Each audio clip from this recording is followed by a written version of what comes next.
Welcome to the latest Seahawks Draft Blog live stream. Rob Staten here. So what we're going to do in this live stream then, we are just less than a month away from the draft. And what that usually means at this time of year is I make a few phone calls. People who regularly have followed this channel or have followed the blog will know that although I don't speak to a million different people in the NFL, over the years I have had an opportunity to have a few conversations, and I've had some of those this week. And I want to report back a little bit of the information that I have found out to you. Before we get started, if you have any draft questions, super chat them into us, and I will run through those. If you have any general Seahawks questions, send them in via super chat, and I will read them out. Don't forget to like the video. Don't forget to hit subscribe because you won't want to miss anything between now and the draft in April. So this is what I'm going to get into here, and it's up to you how you want to take this information. What I would say is that just because I speak to people with opinions, and what they're doing here is they're not making predictions per se. They're just telling me about players. I'm not asking people what's going to happen in the draft because who knows? Like you just can't do that. That's not what I'm trying to do here. I'm trying to find out about players. I'm trying to find out about maybe the ranges they should go in. Not that they will go in, that they should go in. And then I want to give you a bit of that information. So I've been able to do that. And I'm going to share these thoughts in a second. I'm also going to run through some thoughts on the Seahawks, whether at 32 and then moving on, and we'll get into that as well. So if anybody has any questions, like I say, super chat them in, and we will get through those as well. So this is what I am hearing about the 2026 NFL draft. Some of this you will already know about, but I'm just reiterating these are the thoughts of people in the NFL. So there is a distinct lack of quarterback depth. Teams are waiting until next year to think about the quarterback class. That is not a revelation. You already pretty much know that. What I will say about the quarterback class for next year, it is very deep. Whether or not players actually emerge from that class who are worth taking, that is a major question mark. There is a lot of projection going on with the 2027 quarterback class. There are a great deal of players who could be part of it, but we thought that last year, and people were predicting that Cade Klubnik was going to be the number 1 overall pick in the summer. And that was never going to happen, and it hasn't happened. So just a word of caution on that. But teams are waiting for next year. Fernando Mendoza will go number 1 overall, despite Ty Simpson getting a lot of attention this week. And the thought that was from one source was put in to me was that Ty Simpson is being overrated by some. Again, this is nothing revelatory. Good wide receiver class. One of the comments that I was told was sit tight at receiver, that you can still get a really good receiver if you need one in this draft. And I'm not talking specifically about the Seahawks here. I'm talking about everybody. If you sit tight at receiver, you will get a good player if you wait on the position still. So rounds 2 and round 3, you will get good receivers in this class. Edge was considered the deepest defensive position. There is some depth at cornerback as well, but edge was described as the deepest defensive position. And it was said that it is very thin at running back. Now on to perhaps the juiciest bit of information you're going to get. Jadarian Price was described to me as in the most glowing terms, as someone who has size, toughness, vision, hip flexibility is a major positive for him. He can be special, was a comment that was made to me. Built to be a good pro. And then this is something I mentioned on the Seahawks Collective and on my article yesterday. It wasn't a prediction. It wasn't a hot take necessarily. I think I described it as such on the Collective, but it wasn't really. It's more of a don't be surprised if this happens. And that was that Jadarian Price could end up being a better pro than Jeremiah Love. It was felt that he's sort of physically more prepared for the NFL, and he's tougher and a more typical NFL runner, and he's very explosive. Now, that is not something that I personally agree with. I do not think that Jadarian Price is going to be a better runner than Jeremiah Love. I'm just relaying the information that I was told. Now, take that information with however you want to take it. It was suggested to me that Jadarian Price should go in the early second round. Not the first, but the early second round. So, the Seahawks have got the last pick in round 1. Did they trade down a few spots and take him? Is 32 too rich for Jadarian Price? I don't know. I think he's somebody that, if you are somebody who is talking about the Seahawks, you can't dismiss Jadarian Price as an option, frankly. You have to consider it, even if you're not in favor of it. It has to be considered as a talking point and as a possibility. And there are varying opinions on Price. Todd McShay sees him as a late 2. Steve Mensch has kind of said round 3, I think. Daniel Jeremiah's got him about 40 on his board. Lance Zierlein's got him at 30. So there's sort of varying opinions on him. I'm going to be very interested to see where he actually goes in the draft. But if the Seahawks agree with the source I was speaking to this week that he should go in the early second round and that he's got a chance to be even better than Jeremiah Love, then there is at least a chance that he'll be taken at 32. I'm just putting it out there. Now, for the rest of the running back class, I was told that, you've got Love. Love's going to go first. Price is going to go second. And then it was suggested to me there's a huge chasm, like a gap to the next running back that's going to be taken. And it was put to me that Mike Washington Jr. and Emmett Johnson should be seen as round 3, round 4 types. That was what it was put to me. I don't necessarily agree with that in this class. Maybe in other drafts that would have been the case. I don't think in this particular draft you can, for example, take or assume that Mike Washington's going to be there at like 96 with his speed and his size and explosive traits. I don't think that's going to happen. Emmett Johnson is a player who really jumped off the screen for Nebraska. Now, his yards after contact's like 2.95 per attempt. That's not very good. And I'm not sure that his game necessarily perfectly translates to the NFL, but he was quite dynamic and fun to watch in the college game. So, I think that's just something to consider there. People are asking whether I've got Price's GPS speed from in games. I haven't got that to hand. I don't. I can find that out potentially in the future, but I have collected like a number of different pieces of information on sort of this class. I can read some of those out to you in terms of this. Running back prospects, explosive run rate, average of the drafted running back since 2015 is 16%. 16%. Jadarian Price is at 21.2. So he is incredibly good with explosive run rate. Jeremiah Love is second to Price, 19.6. Mike Washington's third, 18%. Then a big drop. Emmett Johnson, 14.3. So's Katron Allen. Kalen Black's at 14. Jonah Coleman at 12.7. And then they've got a few others even lower than that.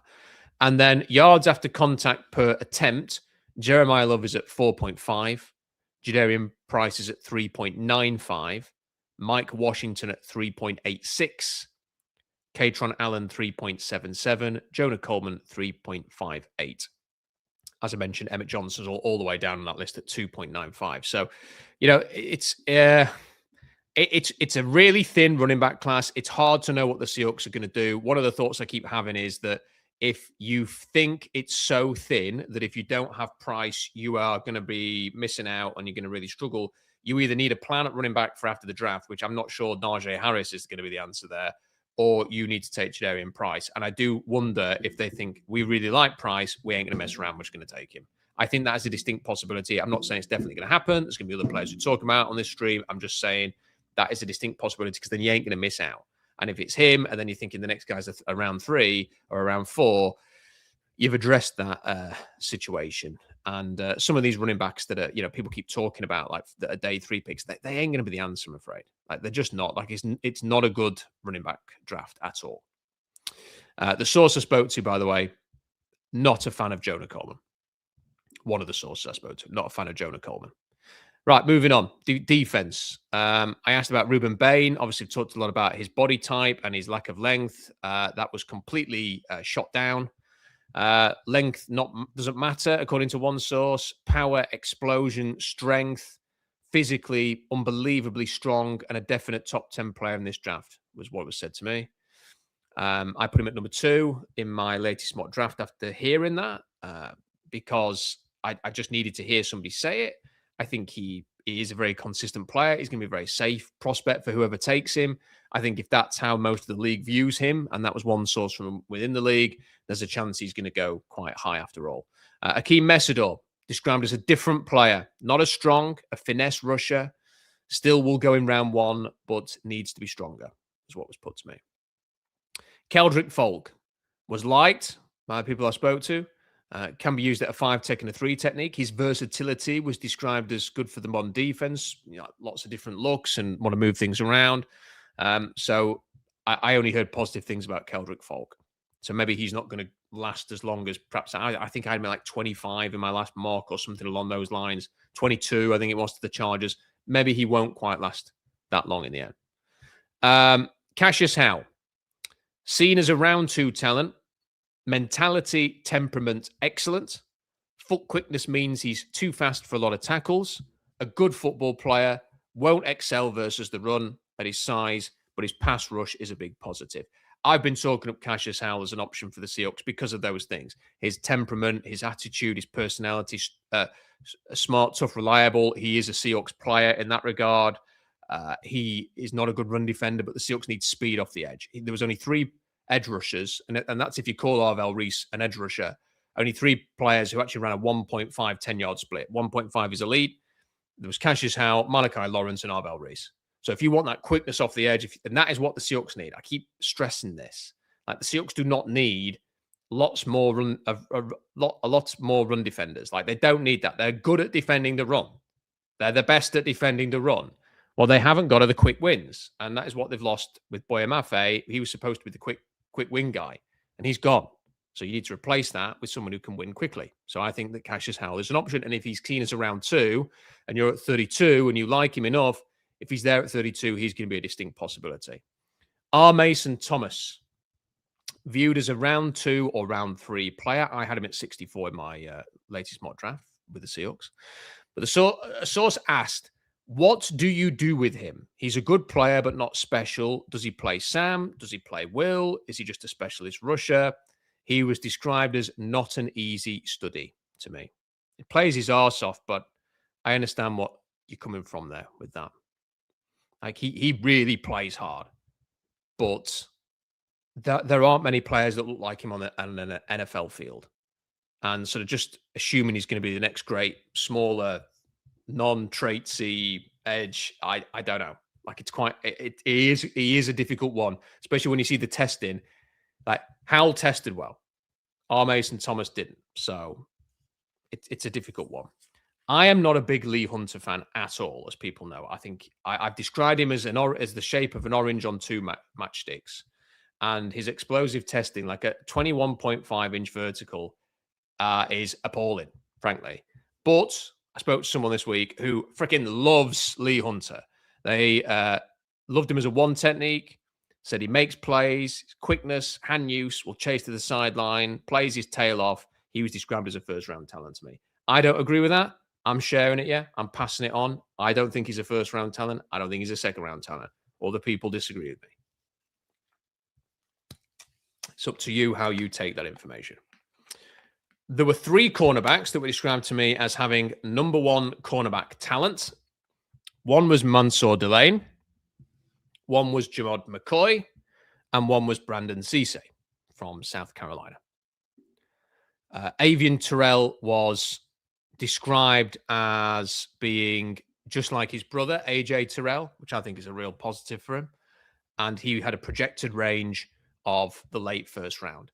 Now, I think Terrell is fantastic. I think he's a really good player. I think he's going to be a really solid NFL starter. Whether you play him outside or in the slot, I don't think it matters. I think he's a quality player. If he does last to the late first round, I don't think he's going to last to 32. If he lasts to 32, I will be stunned. And if he does last to 32, I think you really have to seriously consider taking him. He is a terrific player. So I'm just saying, like, I've had him in sort of the 20s at times. I think I had him at I had him in the 20s in the last mock draft that I did. I've had him kind of go into the later 20s and the early 20s. I've had him go at 19 to the Panthers. Terrell's really good. Really good. Dylan Thieneman was described as a first-round pick, and it's validating sometimes. Although I disagree with when I hear things about Lee Hunt being a first-round pick. What did I say about Dylan Thieneman? I said I've been on Thieneman since the mid of the college season, talking him up. I feel like SeahawksDraftBlog.com was probably the first place. I don't know anywhere else that's talking about him as a first-round pick. And when he had his combine, he was. I said it was one of the best combines I've seen, and I started this blog in 2008. So he was described as a first-round pick, and that his combine performance just rubber stamped that. So I thought, yeah, great, okay, that's validating. We know what we're looking for with Dylan Thieneman, and he will go early. I had people on the blog today saying, if Dylan Thieneman lasts to the 20s or the 30 or something like that, do you trade up? He ain't lasting. He is not lasting.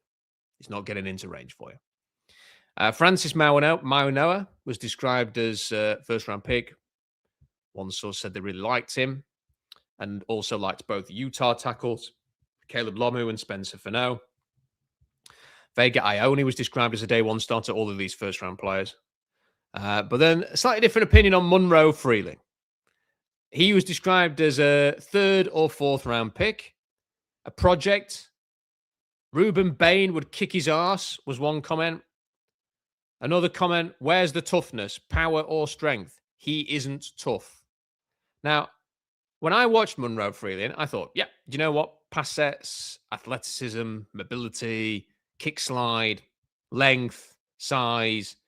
He then tests very well the explosive traits. There's a lot there. It's understandable why some teams will think we want to take this guy as a project.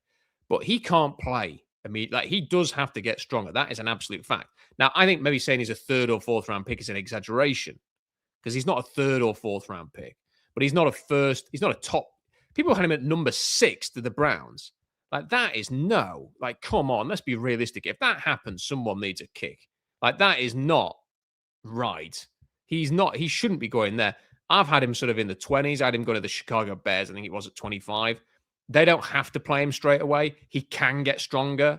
He can be eased into the starting lineup somewhere like that. That he is not a top 10 pick. Not right now. Like, you were taking him that early purely off the back of traits. Like, you've got to be careful with just that, because he's just not strong enough. And tackles who aren't strong enough are going to struggle in the NFL. Blake Miller was also, by the way, described as a project, a player that will need time before he can start. Caden Proctor, not positive reviews there. Said to me that he came in at 380 pounds at Alabama, got down to 360, that they've had to spend a lot of time watching his weight. One source said they would be nervous taking Caden Proctor in round 1, and he was described to me as not that talented and that he didn't stand out.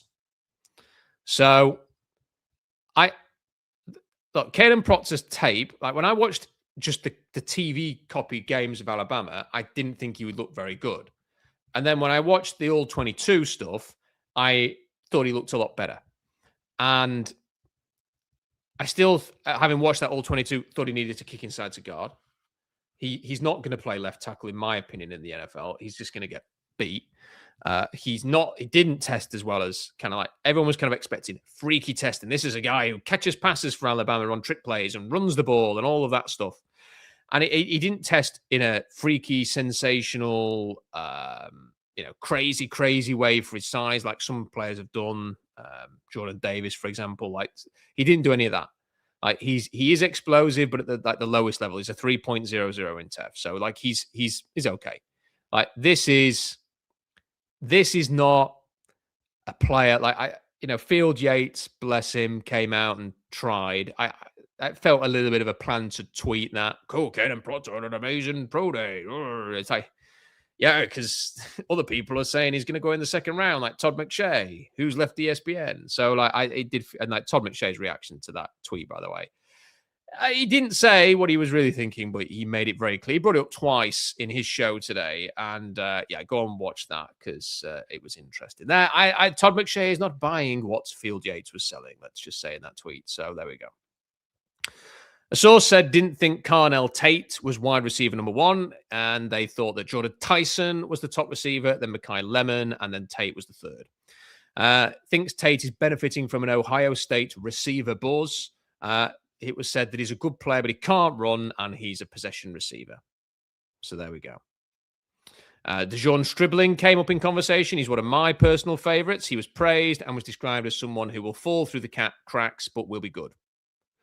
Denzel Boston was very well liked for his size, contested catches, good route running, and this is a direct quote, tough son of a bitch blocking. So the problem I have with Denzel Boston is he hasn't run a pro day or combine, and he doesn't look fast. He doesn't separate on tape. Now, there are a lot of receivers that come into the league who win contested catches and they're big. And then they get to the NFL and they're not as good. Now, I loved Rome Odunze as much as everybody else coming out and thought he would be very, very good in the NFL. And he's fine. He's okay. Like, what are Rome Odunze's stats in 2 years with the Bears? Let me dig this out. So, top 10 pick. He had 734 yards as a rookie and 3 touchdowns. And then in his second year, he missed 5 games. And he had 661 yards and 6 touchdowns. So 9 touchdowns, not bad. Yet to crack 750 yards. Now, that's my concern with Denzel Boston is that, yeah, he may be able to score some touchdowns in the red zone. He may be able to box out a few people. He may be able to jump up and grab a football over a shorter cornerback. He's going to be a great run blocker for you. He can be very reliable there. Can he separate, though? So I understand what the source was saying about Boston. I'm not sure I'm ready to go there, but I did move him up in my mock draft because the praise was so glowing, and not every team feels the same way I do. Now, I have an opinion based on either of these. There are other receivers who run fourth. Like AJ Brown didn't run a blazing 40, and he's had a good career. So, you can always kind of twist things to sort of, okay, here's another player that he might be like, and he will be successful. So I understand what the point is there with Denzel Boston, but I'm not completely so. By all accounts, everything else is great. The explosive testing was fine. What you see on tape is decent in terms of the contested catches and the hands, and the run blocking is very, very good. He's I think the best graded run blocker amongst the receivers. A lot of positives there. Character wise, seems like an A+, just like Odunze was. I'm just not sure he's going to be able to separate consistently enough. Among the quarterbacks later on, it was put to me that Carson Beck has a chance to be a good backup, but there was very little interest in any of these other guys who are going to go later on. There was not a lot of positivity around Garrett Nussmeier, and Taylor Green was described as, he will end up at receiver, was what it was put to me. And then the final thing I wanted to mention, the final note, Josiah Trotter, the Missouri linebacker, was described as a hell of a player and a Nick Bolton type, but with better hips.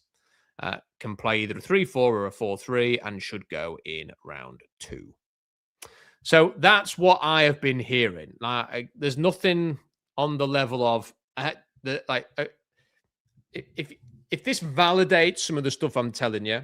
When I made these calls in 2023, it was making these calls that made me very aware that the Seahawks were not going to take Jalen Carter. They weren't going to take Jalen Carter. And it wasn't, I didn't hear, hey, had a bad pro day, so they're not going to. No, it was like I heard a lot about Jalen Carter. I've not said 9/10 of what I heard about Jalen Carter. But I was completely convinced after I made those calls that the Seahawks were not going to be drafting Jalen Carter 5th overall. And said that and said it again and again and got a load of grief and abuse for saying that because a lot of Seahawks fans wanted them to draft Jalen Carter.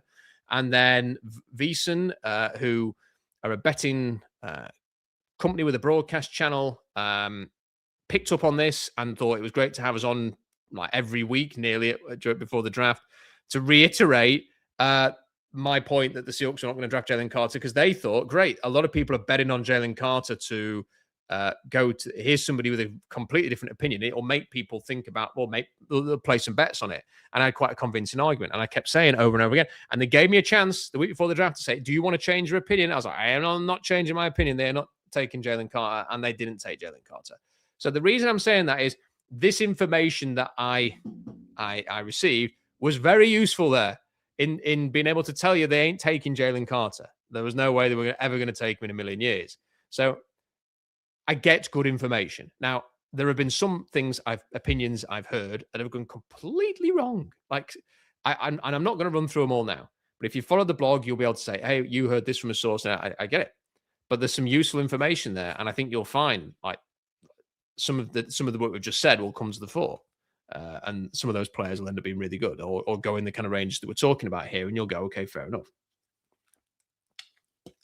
So I'm just saying you can take that information however you decide to take it. So before I get onto the Seahawks, we've had one super chat, but I saw this. Can anybody confirm that Zion, I'm obviously not on X while I'm doing this, is it true? Has it actually been reported anywhere that Zion Young is visiting the Seahawks? Because I need to keep ahead of all of this stuff and make sure that I have the list of official 30 visits confirmed. I have not seen anything from any of the people that I follow saying Zion Young is visiting the Seahawks. But if somebody can steer me in the right direction for that, that would be much appreciated. Somebody else put Zion Young is my choice today, in quotes, obviously reserving the right to change their opinion. Look, I'll just tell you what I think of. Okay, I don't know who R.E. Pulley is, but I will double check on that.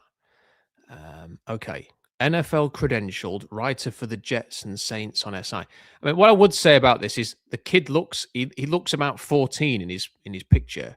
I'm not saying that he doesn't have information, but okay, he says Missouri pass rusher Zion Young has more than 10 pre-draft visits, and the Seahawks are included. I mean, I don't know who this guy is. He follows half as many people as he follow him, but he is followed by Jeremy Fowler. So sometimes that is, I suppose, a tell. So I will add Zion Young to the list of visits. What I'll tell you, here's my opinion on Zion Young. I'm not surprised they're getting him in for a visit, because I'd want to get him in for a visit as well if I had any interest there, because I think he's weird.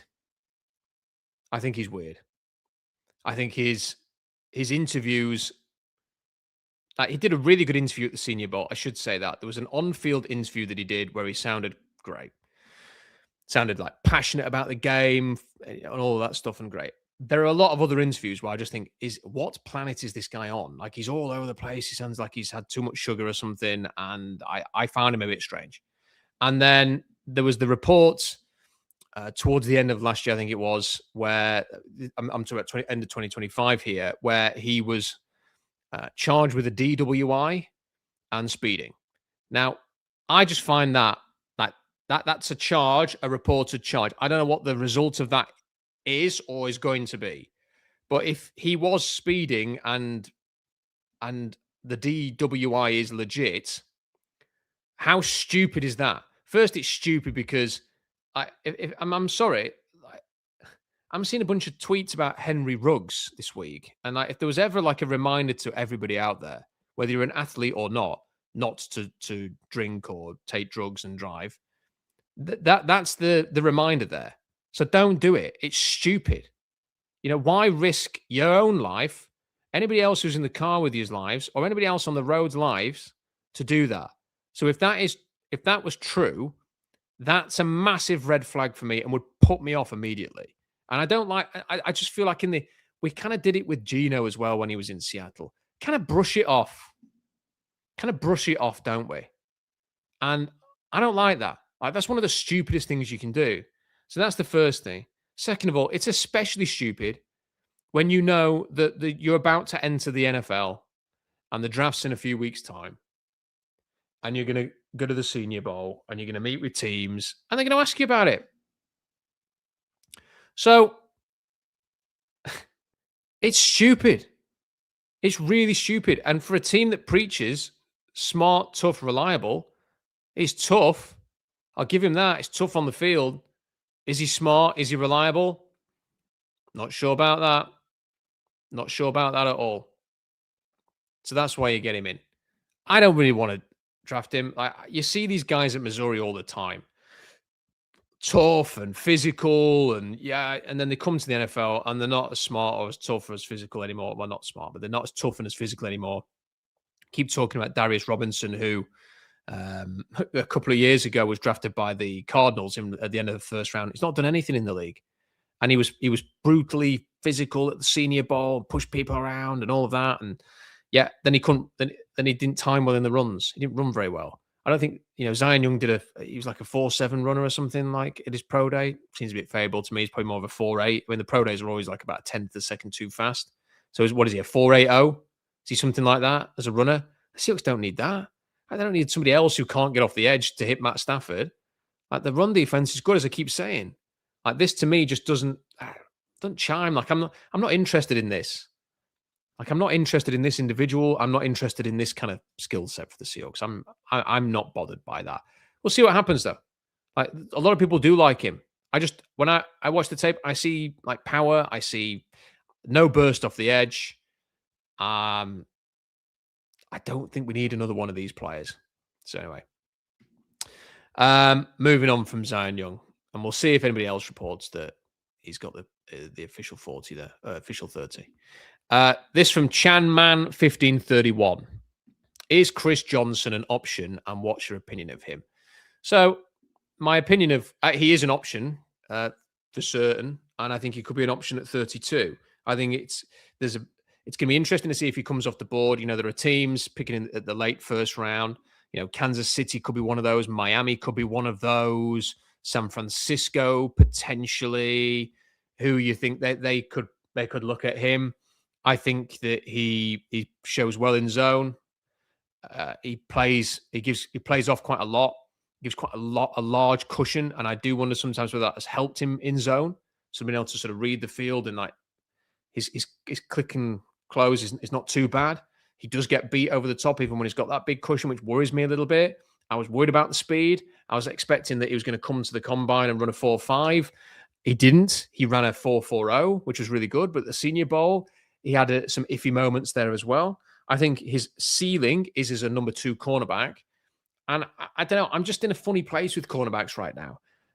For me, cornerback, and we talked about this in the piece the other day that I did for SeahawksDraftBlog.com, was that there are only 6 cornerbacks in the NFL top 100 last year in the vote of the top 100 players. There were 6 cornerbacks, and they were all drafted in the top 22, and a large bulk of them are in the top 10. So if you want a top cornerback, you typically have to take them in the top 10. Now, they're not lasting to the end of the first round and beyond. We're not living in an era of NFL football with top cornerbacks. So how badly do you need a number 2 cornerback in the first round? Because I think if you take Chris Johnson, I don't think he's going to be a number 1 corner. I don't think he's going to be like, okay, that's one side of the field locked down with Chris Johnson. He's like a number 2 corner. So I'm not sure how early you want to take that. Now, he is a perfect character fit. And like I say, he's good in zone. He's got the best zone coverage grade of all the cornerbacks. And he's coming in for an official 30 visit.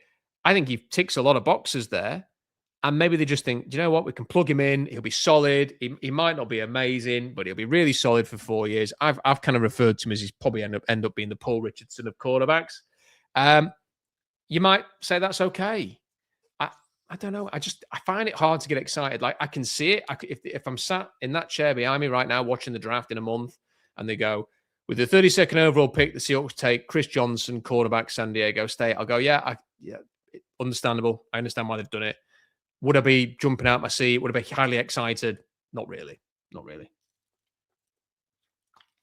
Like, I kind of feel like in round 1, I want a number 1 corner.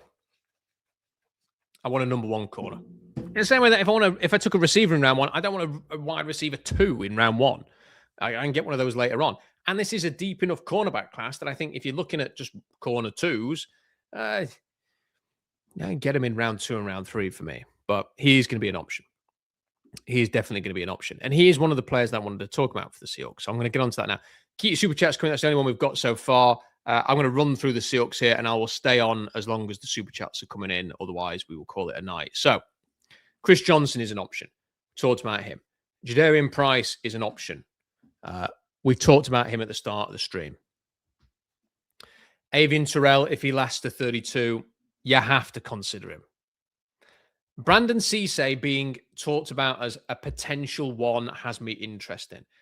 Between now and the draft, I will go back and have a third look at Brandon Cisse, because what I saw from him was someone that struggles in zone that you would typically say might rule him out of the Seahawks, given they run 77.5% zone coverage.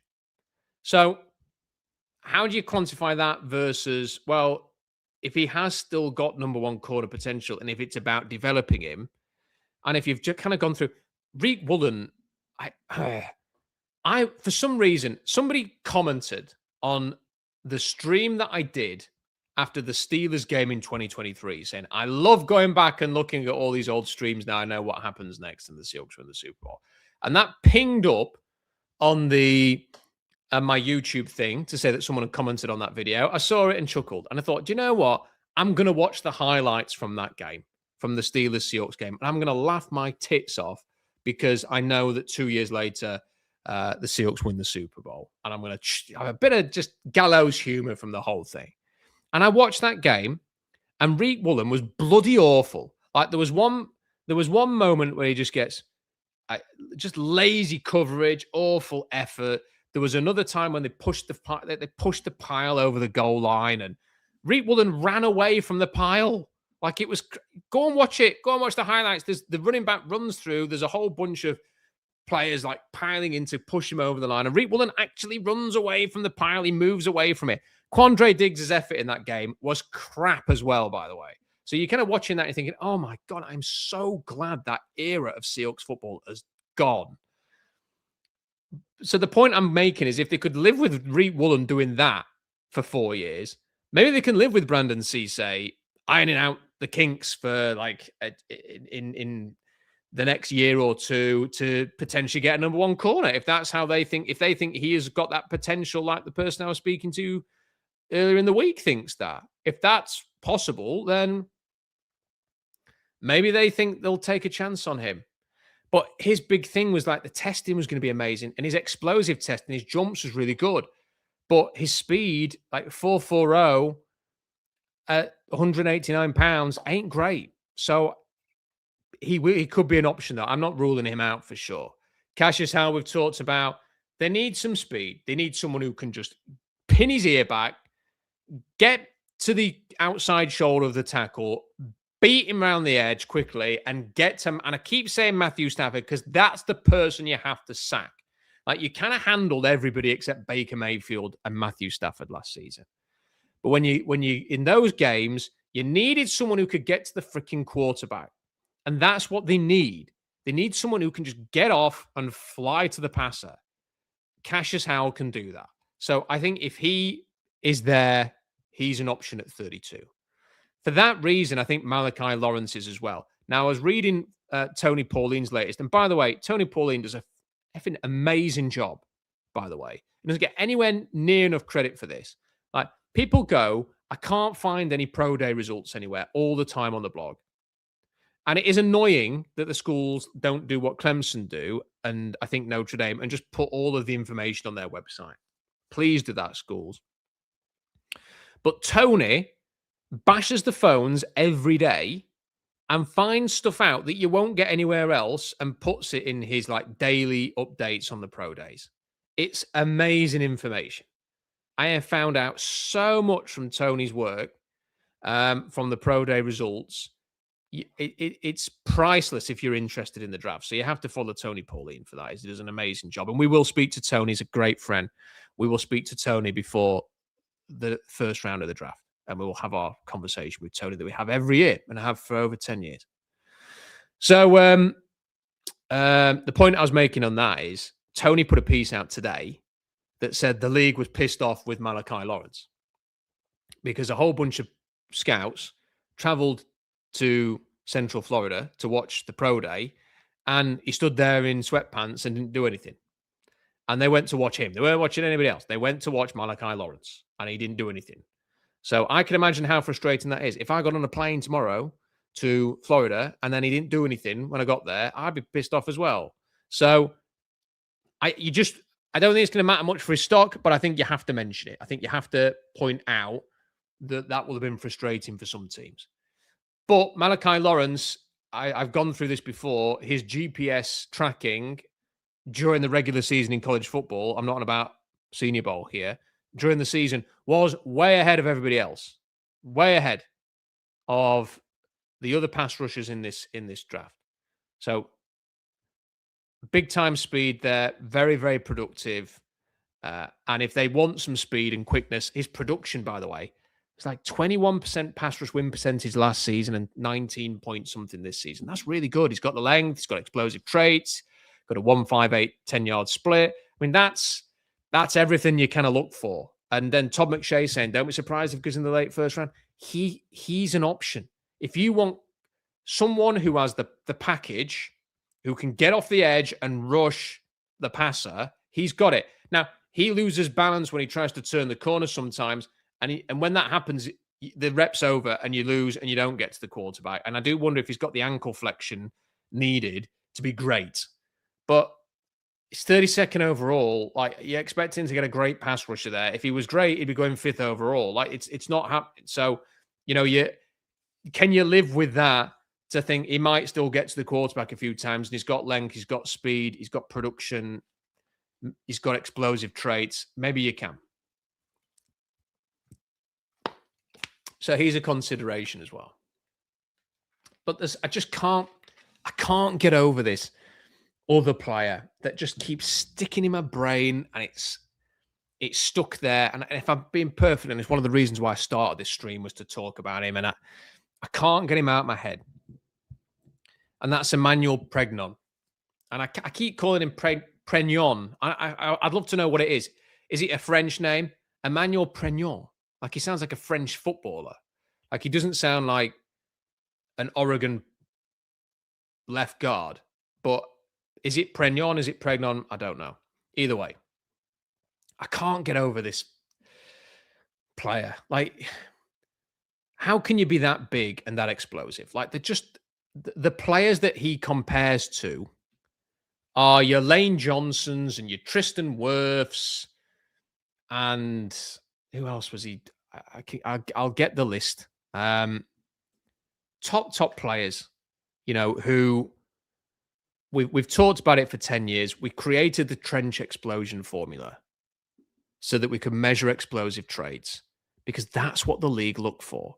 You are being sold a pack of lies every single time somebody comes forward and says that the thing that you need to look for is short shuttle on the offensive line. It's not true. Like, I'm not being funny. These are offensive linemen. They stand in front of another huge human being and they run into them, and they have to basically have a sumo wrestling match with them. And they have to try and push them out of the way, or they have to stop them.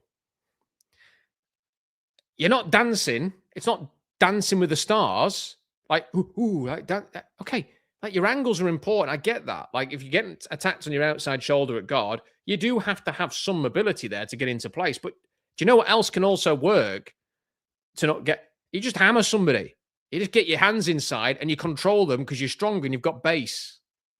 So, like, your explosive power is in your lower body. It's your legs. And it's your upper body power as well, combined. So you take the bench press, vertical jump, and the broad jump, we calculate it, and we come up with a score. That's what the trench explosion formula is. We've been doing it for 10 years. It has often told us who the Seahawks might draft. It's often told us who might be good in the NFL. For example, last year, Trent explosion formula put Armand Membu as easily the most explosive offensive lineman in the draft. He had a good rookie season. Bryce Cabaldier was third, a 3.25. Gray Zabel was fourth, a 3.23. The Seahawks took both of them. Donovan Jackson was a 3.19. He went in the first round. Tate Ratledge was a 3.10. He went in the second round. These are all explosive testers. Now, Emanuel Pregnon is a 3.40 in TEF, 3.40. That is unbelievable. It's the same score that Rashawn Slater got, and he was a very, very high pick by the Chargers. It's a little bit better than Terran Armstead at 3.38. It's a little bit better than Peter Skoronski, who was a high pick for the Titans, 3.37. It's a little bit better than Bernard Ryman. He's had a good career with the Colts, 3.37. Quinn Miners, 3.34. Cam Jurgens, 3.34. Zach Tom, 3.33. Drew Dolman, 3.31. Colton Miller, 3.31. Frank Ragnow, 3.29. Creed Humphrey, 3.25. Do all these players sound pretty good? Pregnon's ahead of all of them. He's just below Lane Johnson. He's just below Sebastian Vollmer. He's just below Armor Membu. And he's just below Tristan Wirfs, Trey Smith, and Braden Smith. So, right off the bat, he is testing in a way that suggests he can be a special offensive lineman. So that's the first thing to know. The second thing to know is his zone blocking grade. Now, when you actually watch the tape, I'll be honest, you kind of think probably, if we're being really, really sort of picky here, he might be better in a gap scheme because of his size. Like, he's absolutely massive. He's got long arms, got 11-inch hands, bloody shovels for hands. And he's so big, and he can absolutely beat you up in the trenches. He's probably better in a gap scheme. But he can move. And if you go and watch his highlights from the combine, his mirror drill was absolutely brilliant. Like, his mobility side to side in the mirror, when he did the kick slide drill off the pads, the pull-in drills, he moved well enough. Like, he's not Gray Zabel, but he's not Anthony Bradford either. Like, that's what I would describe him as. He's somewhere in between, but with these massive explosive traits. And his zone blocking grade is the best in this class, and it was the second best in college football in totality. Yes, you'd be moving him to right guard, but he did play one game at right guard for Oregon against Minnesota during the season, and he played a full season at right guard for Wyoming in the past.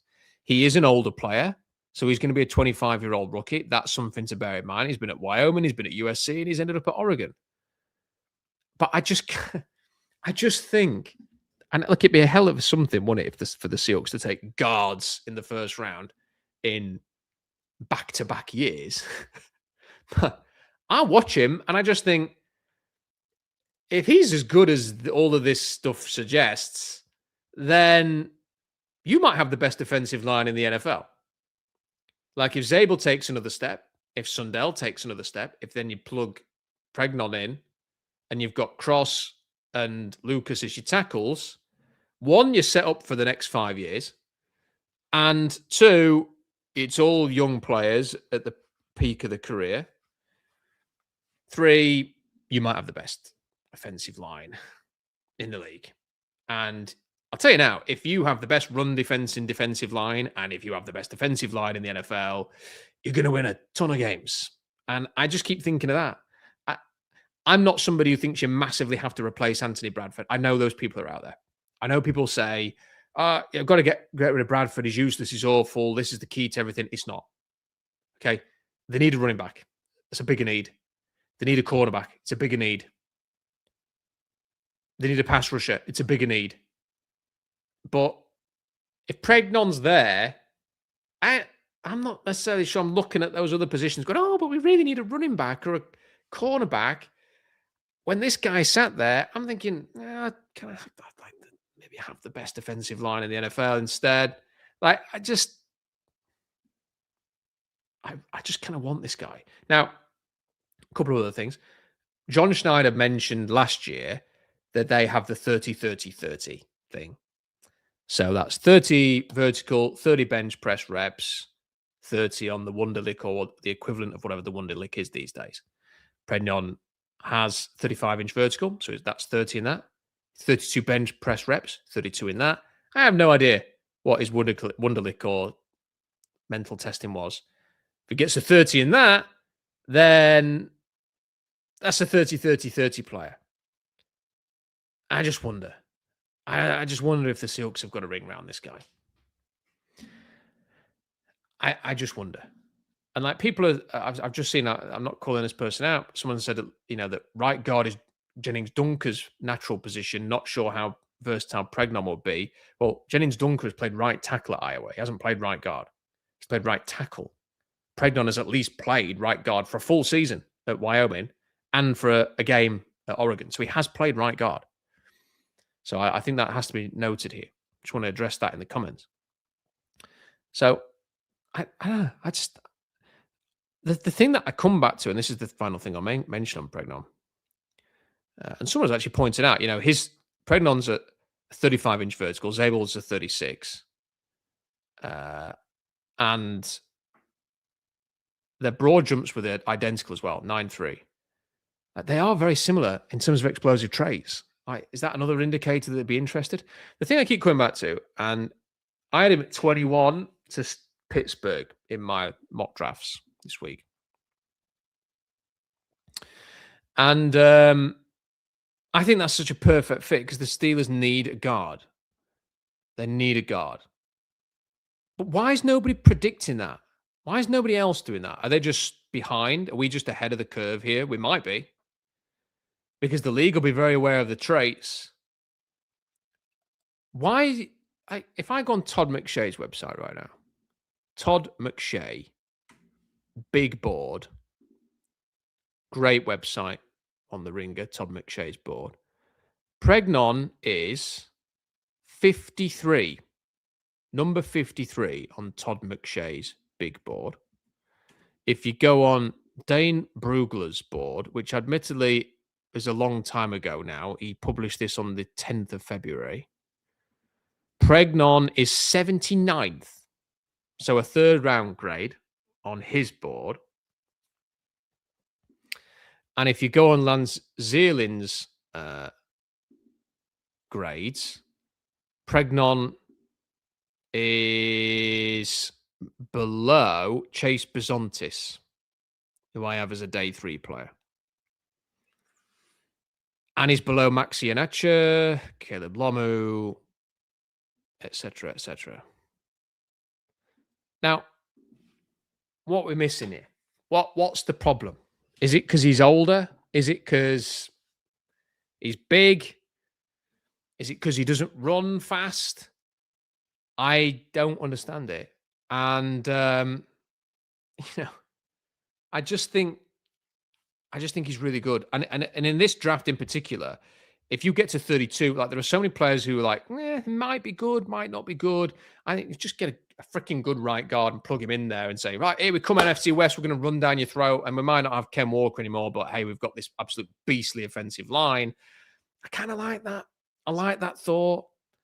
I don't think he's going to be there at 32. I just wonder, in the next couple of weeks, are we going to see Pregnon sort of suddenly appearing in the 21 range? Or is he going to go 30 to Miami maybe?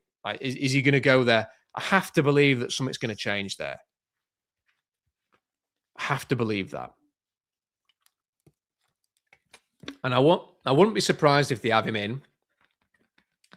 I wouldn't be surprised if they have him in from a visit to get to know him as a person. Some of his press conferences are a little bit, like he's not he's not like a quirky offensive line. He's not like Jennings Dunker as a talker or Zabel. He's not like that. He's the answers are not the most convincing. He kind of just waffles on, talks for the sake of it a little bit. It's not much charisma. I don't know how they feel about that, but it also may be that they won't have him in for an official visit because they just want to mask their interest a little bit here. And the final thing, I keep saying it's the final thing I'm going to say, but I've got a lot to say about him. The other thing is that, Brady Henderson's the best in the business. When Brady Henderson speaks about the Seahawks, you got to listen because he will hint at stuff. He gets information, stuff like that. Now, he said when ESPN put their pre-free agency predictions piece together and they had a prediction for each team, Brady wrote for the Seahawks that they wouldn't overspend on a guard, but they might be interested in that market. They'll sort of dig around in it. And I thought that's interesting because nobody's saying anything about guard. Like everyone's saying, what are they going to do at corner? What are they going to do at pass rush? What are they going to do at running back? And he brought up the guard position. And I thought, well, why has he brought that up? There has to be that the Seahawks are digging around that market. Now, all the guards flew off the market very quickly, got paid. There was never any chance there. But it made me think, Is there something in that? Are they actively thinking, I'm looking for a guard here? Now, Anthony Bradford, whatever your views are on him, has only got 1 year left in his contract. Christian Haynes hasn't worked out.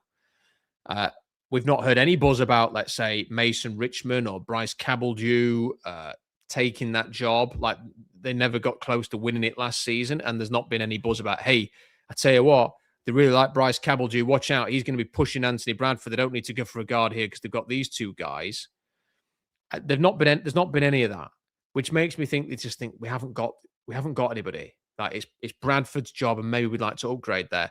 And here you got this like top zone blocking guard with amazing physical profile who no one's talking about, and it maybe they just want to kind of keep it on the low down there that they're interested.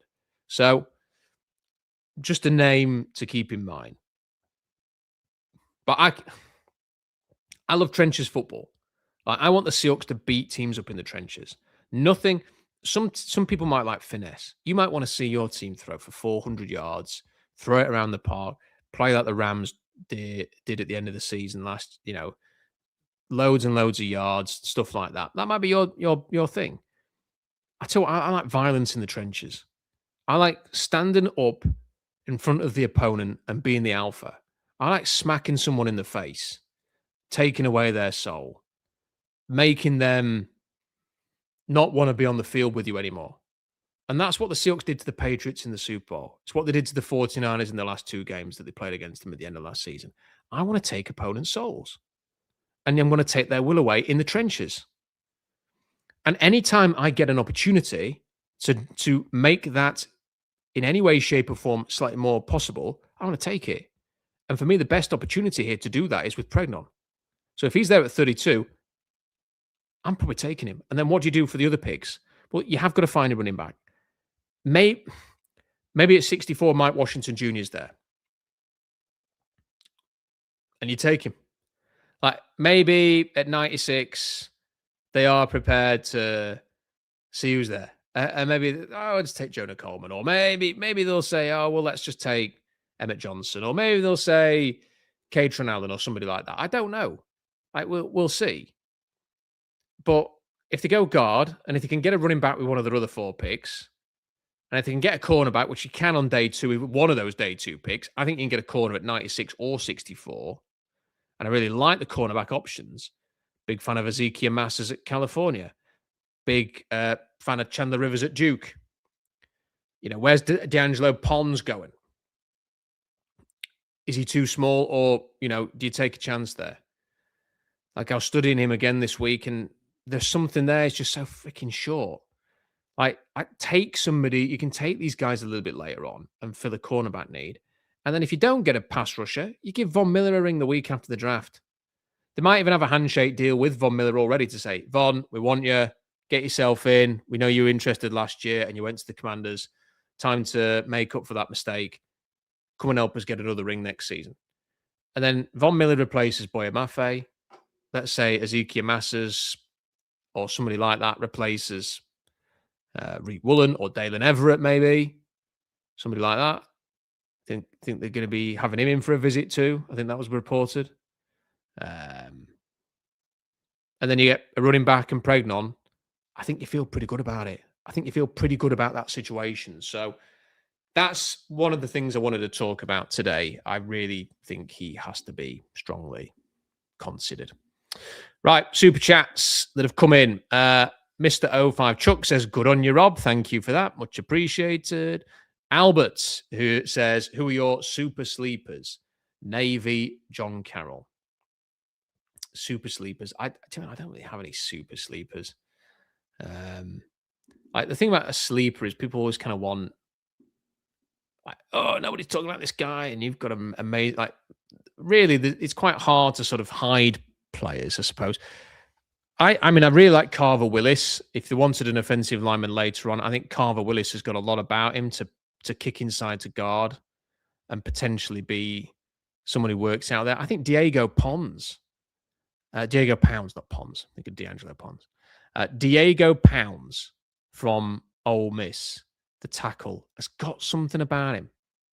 He has got something about him. Will Kashmarek, the tight end from Ohio State, again, has got something about him. I think Harrison Wallace, the receiver at Ole Miss, has got something about him. James Brockermeyer, the center from Miami. Again, whether he's got the upside, I'm not sure, but he looked good at the Senior Bowl. Micah Morris has got a huge body. Like, can you turn that into something? Who else is a sleeper potentially? I'm not sure. I'm looking further up the board now to see if there's anybody that I want to chuck in there. I mean, DeMonte Capehart, Clemson. Again, there's something there. I could see him sticking in the league. There's definitely something there with him. DeJean Striblin, everybody knows I like him by now. Ted Hurst was a really pleasant surprise at Georgia State. Ted Hurst, the receiver at Georgia State. Really, really pleasant surprise watching him. But the horizontal board's on the blog, so people go and check it out. You'll find out everything you need to know about my thoughts on the draft class there. And JP Tay says, Romello Height and AJ Halsey are my two guys. Yeah, I like both of them. You know, I think Height, his pass rush win percentage is right up at near the top of the class. I think he looks the part. You know, when he stood, I keep saying this, when he stood next to David Bailey at the combine, he looked jacked. Like he looked like an NFL pass rusher, and David Bailey, frankly, didn't with his body type. There's something there as a specialist rusher. There's definitely something there. And then AJ Halsey, you know, old school play, old school demeanor. Former quarterback, says he plays like a quarterback on the field when he's a defensive back. Will come downfield and smack you in the face. Good tackler. Gets around the ball well. He's not the fastest guy, but he still gets around the ball. You know, you can line him up at the line of scrimmage. You can sort of have him drop a bit. Played free safety at LSU, which is not his best position. There's something there. He's coming in for a visit. And it's interesting, actually, that the Seahawks have got a number of defensive backs coming in. AJ Holtz is coming in, Dalen Everett, Jalen Kilgore, Andre Fuller, Chris Johnson, and there are safeties in there. It just makes you wonder, like, if they get blown away by one of these safeties, whether that's at 32 or 64, you know, we all kind of assume Tyre Carter's going to start instead of Kobe Bryant, but maybe they will just draft somebody and put them in instead. Like if they think Halsey or Kilgore are really good, then they may just go for them. So we'll see what happens. Anyway, if there are no other super chats, I am going to wrap it up here, but just enough time to tell you, there's going to be so much on the Seahawks Draft blog over the next month. Like so much stuff coming up, scouting reports, opinions, thoughts, interviews.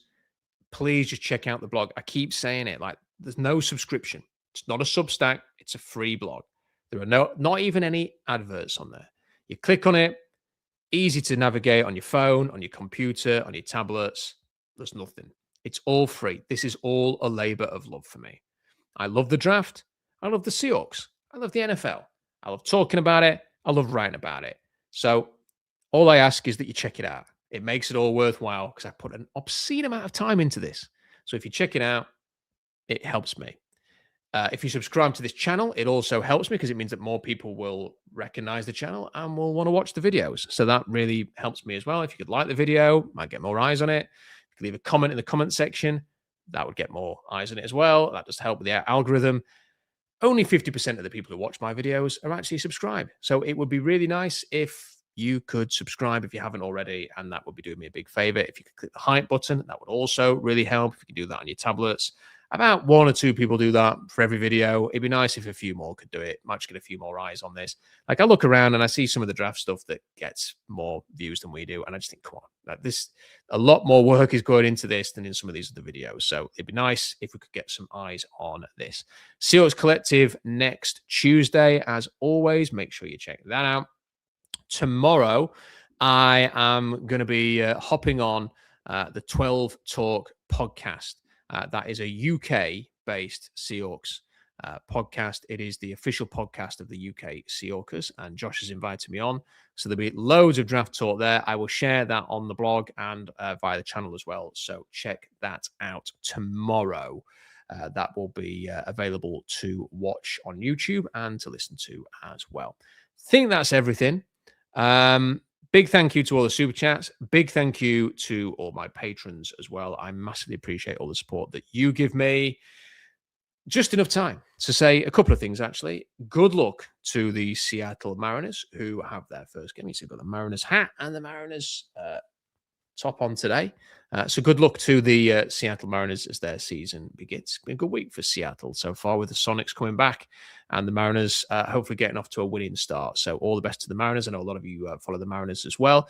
And the only other thing to say is the Seahawks are picking 32nd overall in this draft. And the reason the Seahawks are picking 32nd overall in this draft is because they are the Super Bowl champions. They will be for 12 months. And isn't that a great thing to know? The Seahawks are the Super Bowl champions. Enjoy the rest of your week. Until next time, bye for now.